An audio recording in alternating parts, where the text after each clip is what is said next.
Hola amigos de María Visión y bienvenidos a una nueva edición de En Compañía de Jesús. Y aparte de estar en compañía de Jesús y de la Santísima Virgen, estoy acompañado de Ignacio de Loyola. Bienvenido, Ignacio. Nada, bienvenido. Si estuvieras acompañado del verdadero Ignacio de Loyola, estarías bien acompañado.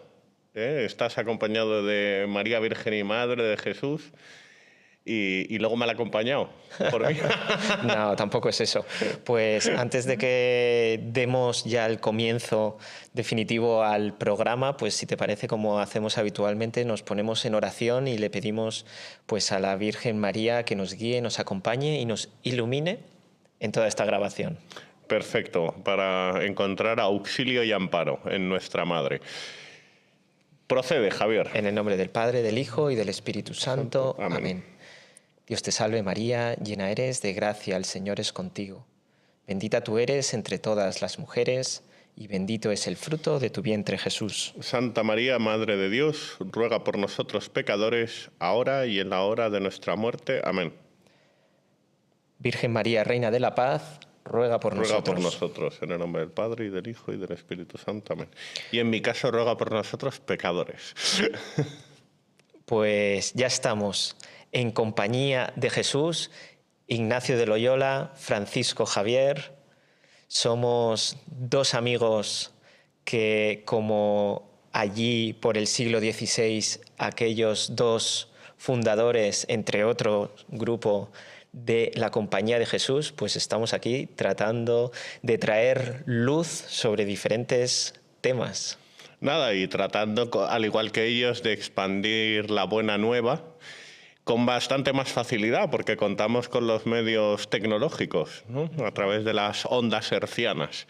Podemos hacer extensible la palabra de Dios. Y además, justamente que lo estás comentando, la labor que realizaron aquellos hombres con los medios que disponían en aquellos tiempos es totalmente, pues, encomiable. Justo. Además, nos hicieron más conscientes todavía de que la palabra católico significa universal. ¿Por qué? Porque extendieron la fe urbi et orbi, por todos los confines de la tierra. Bien es conocida su evangelización en los territorios asiáticos y a lo largo y ancho de Hispanoamérica. Además, esa expansión por esos dominios asiáticos en su momento de lo que hoy es Portugal, pues fue algo en lo que perseveró y tuvo mucho que ver San Francisco Javier. Él mismo quiso embarcarse en esa misión y en la que finalmente pues terminó evangelizando, convirtiendo, bautizando, en definitiva también, a cientos de miles de personas que no conocían a Cristo y a través de su labor, pues no solamente lo llegaron a conocer, sino probablemente lo llegaron también a amar. Bueno, es la prueba fidedigna de que Dios actúa a través de nosotros. Y como dijo en un programa el célebre periodista y escritor don José María Zabala, a pesar de nosotros, Dios extiende su mensaje no solo a través de nosotros, sino a pesar de nosotros, porque lo hace habida cuenta de nuestro pecado, de nuestra debilidad. Nos utiliza como instrumentos, pero sabiendo lo enclenques que somos. Y sobre todo que cualquiera de esas acciones o de esos frutos no son realmente por obra nuestra, nosotros somos esos instrumentos, pero se llevan a cabo y se realizan por obra del Señor. Efectivamente. También vivimos en una sociedad en la que se confunden los fines con los medios y los medios con los fines. Nosotros somos el medio, pero el fin es Jesucristo. Bueno, Jesucristo, Dios Padre, Hijo y Espíritu Santo, la Santísima Trinidad, donde el Padre y el Hijo nos envían al Espíritu Santo, que es fundamental para que podamos emprender esa obra por intercesión del Espíritu Santo. Pues así es, siempre tenemos que recordar que todo es por Él, para Él, hacia Él, y que pues nosotros pues estamos aquí poniendo nuestro granito de arena, como hicieron esos dos grandes santos, entre muchos otros, que fundaron en su momento la Compañía de Jesús y que llegó a ser pues una de esas corrientes dentro de la Iglesia con una fuerza viva impresionante, y como pues aquí estamos recordando mucho cómo se extendió pues hasta las mismas tierras de Japón. Hasta allí mismo llegó San Francisco Javier. Justo. Bueno, hay un consabido lema en la historia de la humanidad que dice todo para el pueblo, pero sin el pueblo. En el caso de la fe católica es todo para los pueblos, no para un pueblo concreto, y por los pueblos. O sea que es todo mucho más expansivo, mucho más generoso. Así se complementa. Justo, porque es que la fe católica está hecha, católico significa universal, entonces está hecha para ser expandida urbi et orbi sin distinción de nada, ¿no? De identidad cultural, de clases, o sea, está hecho para todos. Porque luego puede haber credos más identitarios, o sea, credos que están configurados para que sean vividos por una cultura concreta. El catolicismo está hecho para que abarque todas las culturas, sin dejarse atrapar por ellas, es decir, sino para que las corone, para que las ponga la cruz encima. De hecho, bueno, acabo de leer un libro de Gilbert Keith Chesterton llamado La esfera y la cruz. Tenemos que vivir en esta esfera llamado planeta Tierra, pero coronarla, ceñirle la corona de la cruz, porque si no ese mundo pues acabaría por disolverse. Pues ya que has mencionado a Chesterton, y tú que conoces lo que es el catolicismo, pero desde ese punto de vista del estudio, de escribir sobre ello, ¿no? Pues háblanos también de cómo has llegado también a conclusiones, o has estado reflexionando sobre ello, de cómo el catolicismo pues es esa fe universal que es capaz pues de poder implantarse en cualquier cultura, y como has dicho, sin que la cultura lo llegue a dominar o lo llegue a pisar, ¿no? Efectivamente, o así debería de ser. Claro, a veces las culturas lo intentan someter, ¿no? Porque el ser humano es pecador e imperfecto, pero no debemos incurrir en ese error. Por eso. Entonces, bueno, ya que hemos citado a Chesterton, me gustaría hablar de una de sus obras que es ortodoxia. He citado La esfera y la cruz, pero esa la podríamos dejar para otros programas porque la terminé ayer por la noche.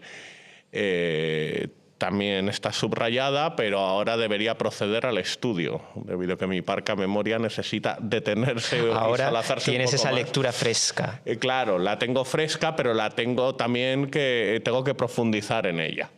Pero bueno, la que sí que tengo más machacada es la de Ortodoxia, que es el libro en el que me gustaría incidir en este programa. Ya sé que se lo tengo estudiado, he escrito numerosos artículos sobre él, o sea que a golpe de repetición, pues mi parca memoria ha conseguido que esos conocimientos se queden anclados y depositados en ella. Pues cuéntanos sobre Ortodoxia, sobre esa obra de Chesterton.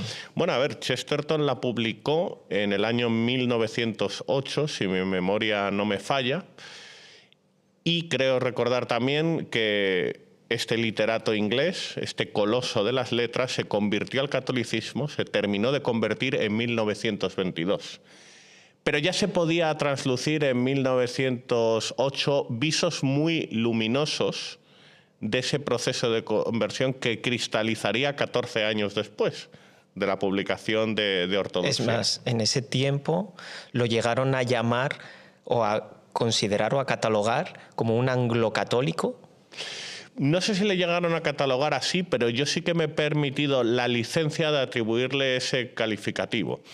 Porque los anglocatólicos son aquellas personas que profesan la fe anglicana, que todavía no han dado el paso de convertirse al catolicismo, pero que están ahí bordeando los límites, además, ¿no? A punto de convertirse. Me ha gustado la palabra que has utilizado, en el que están a punto, que están casi. Es decir, el paso lo van a dar. Quizá no son conscientes de ello, o sí, pero finalmente lo dan. De hecho, hay un pensador que me gusta mucho llamado Sir Roger Scruton, que por lo que me consta no llegó a convertirse al catolicismo, no sabemos si a lo mejor en los umbrales de la muerte llegó a hacerlo, pero aun siendo anglicano llegó a reconocer en uno de sus libros que tenía más sentido desde un punto de vista espiritual y racional la fe católica, pero que él no se convertía por una cuestión de prudencia y por praxis política, ¿no? Porque él también era un poco politólogo. Entonces es curioso ver cómo un filósofo tan racional como él y tan lógico justo da una razón muy poderosa para poner el catolicismo por encima del anglicanismo, del que él no se había apeado, al que él no había renunciado, y al mismo tiempo una razón tan endeble, tan floja, para seguir instalado en ese anglicanismo. O sea que eso sería un ejemplo de lo que es un anglocatólico. No sé si se le llegó a atribuir ese calificativo, pero yo vi un anglocatolicismo en él, es decir, que no llegó a dar ese paso. Chesterton sí que lo dio. Claro, porque pues hay que dar gracias a Dios por ello, de cómo alguien que pues por tradición familiar o por el devenir pues de su crecimiento no ha podido conocer la fe católica y crecer en ella, pero cuando lo hace en la edad adulta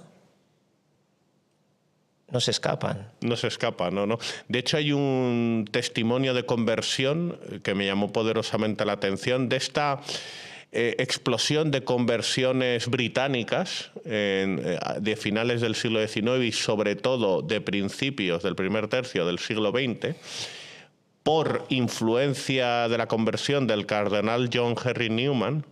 La pléyade de intelectuales británicos se empezó a convertir en masa. Ahí tenemos, por ejemplo, ejemplos como Graham Greene, Evelyn Waugh, Gilbert Keith Chesterton, J.R.R. Tolkien, incluso Oscar Wilde, ¿no?, en los postreros momentos de su vida, entre muchos otros. Pues aprovecho pues para comentar y para que nos sumemos en petición por la unión de todos los cristianos y de que todos nos unamos en torno a la fe católica de nuevo, ¿no? Pues todos esos ejemplos individuales de personas anglicanas que se convierten a la fe católica, pues de que se expanda, ¿no? De que todos, pues a través de la oración, de que elevemos nuestras oraciones al Padre y pidamos siempre la intercesión de la Virgen María para ello, pues de que todo ese anglicanismo, de que vuelvan a la fe verdadera. La Además, hay una cosa de la que no somos conscientes, que es que todos podemos ser santos, todos estamos llamados a la santidad y que, aunque sea en progresión silenciosa, los frutos que puede dar una sola conversión, una sola vida de piedad. Y en esto nos dieron ejemplos San Ignacio de Loyola y San Francisco Javier, que con esa reconversión profunda que tuvieron, los frutos evangelizadores que llegaron a dar. Y también John Henry Newman, ¿no? Y las masivas conversiones que produjo en territorio inglés. Así y luego es. Las conversiones que desataron los que fueron a su vez convertidos por él. Así es, porque partamos de la individualidad de una conversión, que ya es un motivo de alegría para el Señor, de que una sola alma se salve, una más se salve, ¿no? Que eso ya es un enorme logro, pero si esa conversión es capaz de inspirar nuevas conversiones, ya sean pocas o sean a millares o a millones, es la repercusión que tienen, no la podemos nunca llegar a conocer o apreciar, pero sin duda que puede ser de un alcance totalmente desmedido, diría. Sí, desorbitado. Porque claro, a nivel humano tenemos en matemáticas lo que es la progresión aritmética, que es un avance expresado en estos términos. 1 más 1, 2. 2 más 1, 3. 3 más 1, 4. Luego estaría la progresión geométrica, que es 2 por 2, 4. 4 por 4, 16. 16 por 16, lo que sea. Y hay una progresión superior, tanto a esa progresión aritmética y geométrica que nos ofrecen las matemáticas, que es la progresión silenciosa, que es la divina, que es a lo mejor aquella que no percibimos directamente, pero que en el silencio y movido por la mano turbina del Señor, pues genera unos frutos inabarcables, insondables, inconmensurables. Y prueba de ello, por ejemplo, es una frase, creo recordar, de San Juan María de Vianney, que decía: la cantidad de almas que he salvado por el mero hecho de rezar el rosario todos los días. Y luego, volviendo sobre esto, ¿de qué se sirvió nuestro Señor Jesucristo para que su obra continuase en pie? De 12 apóstoles, nada más y nada menos. O sea, que lo que han hecho 12 hombres, amparados por Jesucristo e inspirados por el Espíritu Santo. Tan solo 12 hombres. Así, bueno, me ha venido a la mente una frase o una anécdota que te resumo brevemente, pero que en una, no sé qué situación era, entre dos personas pues de relevancia política muy alta, ¿no? Pero no solamente dentro de la Iglesia, quiero decir, ¿no? Pues decía, no, pues es que la Iglesia se va a hundir, es que vamos a perder a inmensidad cantidad de fieles. Y la otra persona decía, no importa, el Señor empezó con 12 apóstoles. No, muy sabio. Y además, bueno, si no tenemos una fe capaz de mover montañas en el Señor y una esperanza contra toda esperanza, es lógico que pensemos que la Iglesia vaya a desaparecer y que intentemos enfrascarnos en soluciones pragmáticas, en soluciones incluso políticas, pues para detener esta vertiginosa caída. Pero es que ahora estamos viendo el repunte de conversiones que hay. Y eso se ha producido de manera invisible, ¿no? En progresión silenciosa. No ha habido que acogerse a soluciones de corte humano, sino que hay algo sobrenatural que ha incendiado los corazones. Y además, entre los más jóvenes.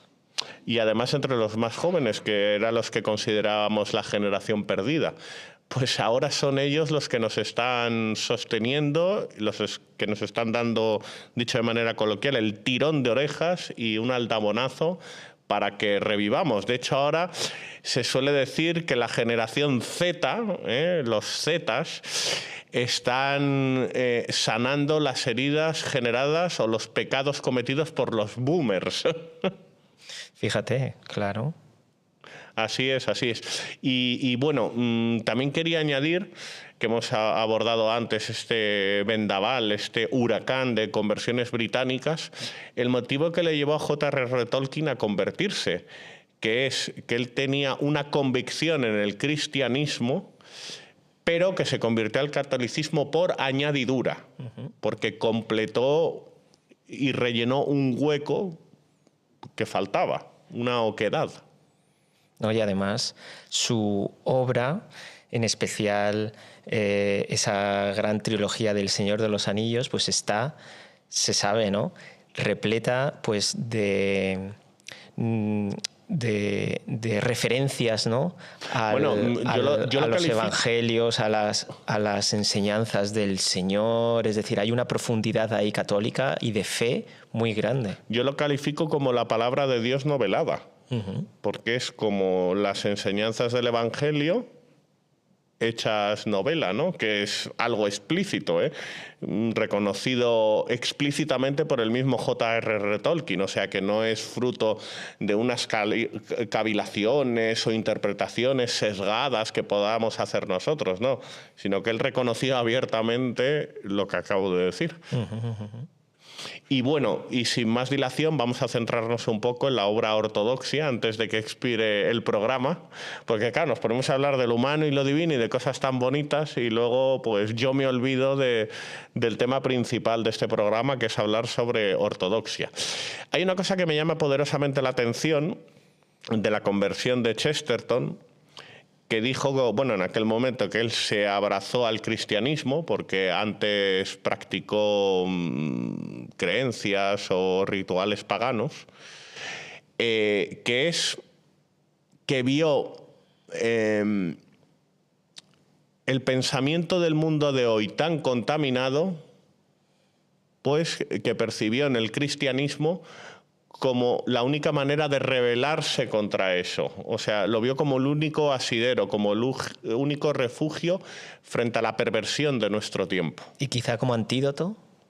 Y como antídoto también, y como ariete de resistencia. No, yo creo que podemos utilizar una amplia retahíla o kilométrica floresta de adjetivos. Y además, cómo es de interesante la reflexión de, para los problemas que podía ver Chesterton, ¿no? Él, o apreciar en los comienzos del siglo XX, cómo él veía pues, ese antídoto, esa solución o ese ariete contra esos problemas en una persona, en sus enseñanzas, en toda la tradición que ha venido tras de ella, de alguien que estuvo en la Tierra hace 2000 años.